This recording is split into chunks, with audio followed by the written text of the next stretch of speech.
What's cooking, everyone? Welcome to my channel. In today's video, I am making an easy Palak Paneer recipe. Palak meaning spinach in my language, and paneer is an Indian cheese that is creamy but does not melt when cooked. This is a classic Indian Pakistani dish and is very popular in Indian restaurants here in the US.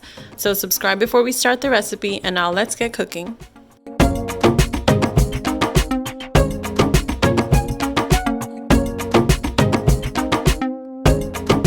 So I'm going to fill up this pot with water to cook the spinach in this.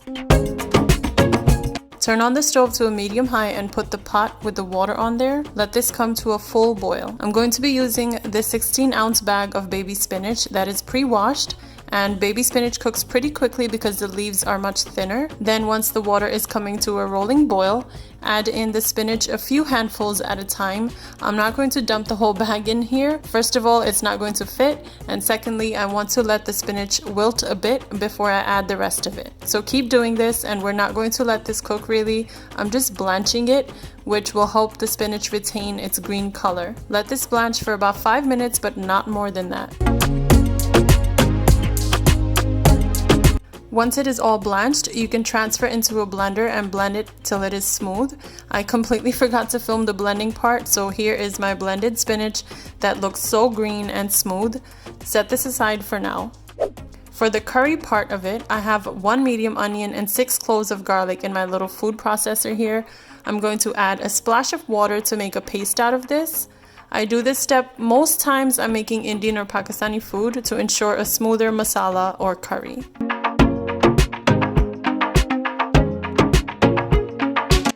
Now in a deep pot, add in some oil of your choice and let it heat up. I'm using olive oil. Once the oil is hot, I'm going to add the onion garlic paste I just made and mix this all up. I'm going to add just a tad bit more oil because it needs a little bit more. Then I'm adding 1 tablespoon of ginger paste, which I made the same way as the onion and the garlic. Let this cook with the oil, not for it to get brown, but just to release its aromas. Then add in about 1/4 cup of tomato sauce or crushed tomatoes. You can also use 1 fresh tomato that is pulsed into a paste. Mix this up for a couple of minutes. Once the oil is separated from the aromatics and tomatoes, then add in your spices. I have a 1/4 teaspoon of turmeric here. Then I have 1 teaspoon chili powder, 1 teaspoon coriander powder, and also 1 teaspoon of cumin powder. And 1/2 teaspoon of black pepper, or to your taste. Mix this all up so the spices get a chance to cook only for a minute or so.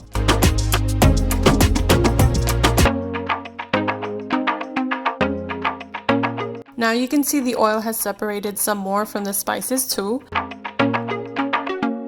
Add in the smooth spinach in here now and mix this well so the spices can mix in with the spinach to flavor everything.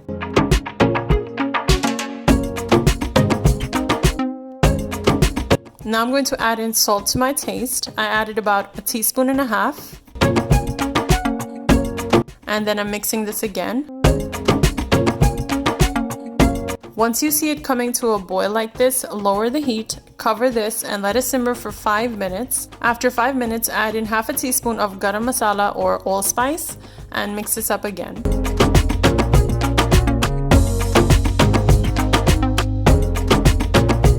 For the paneer, I'm going to be using this frozen paneer cubes I found at an Indian grocery store. I'm going to add 2 cups of this to the spinach mixture. The frozen cubes that are stuck together will defrost in the spinach as the heat hits it. Mix this all up again, and once you see it coming to a boil, cover and let it simmer for another 10 minutes. Check on it after 5 minutes to see how it is looking and mix it up too. By the way, here in the US in Indian restaurants, this dish is also called Saag Paneer instead of Palak Paneer. I have left a little description in the description box below in what the difference is between Saag and Palak. So if you want to read up on that, you can get more information down in the description box. After about 10 minutes, here is my Palak Paneer all done.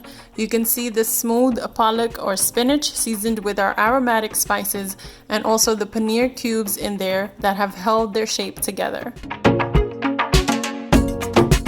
I transferred this into my copper serving dish, and I'm going to top it with some fried paneer cubes just for presentation purposes. This kind of hints at the fact that there is paneer in there because you can't see it in the dish right now. Once you take a bite of this spicy, smooth palak paneer with plain basmati rice or some garlic naan, you are going to be in heaven. This dish is one of my favorites. It combines my favorite paneer and spinach together. It's one of the most popular Indian dishes you probably order at restaurants, and now you know the tricks to make it at home. That is it for today's recipe, guys. I hope you enjoyed my easy version of this classic palak paneer. Make sure to like, comment, share, and subscribe before you leave. I appreciate your support, and thanks for watching as always. Take care until the next video.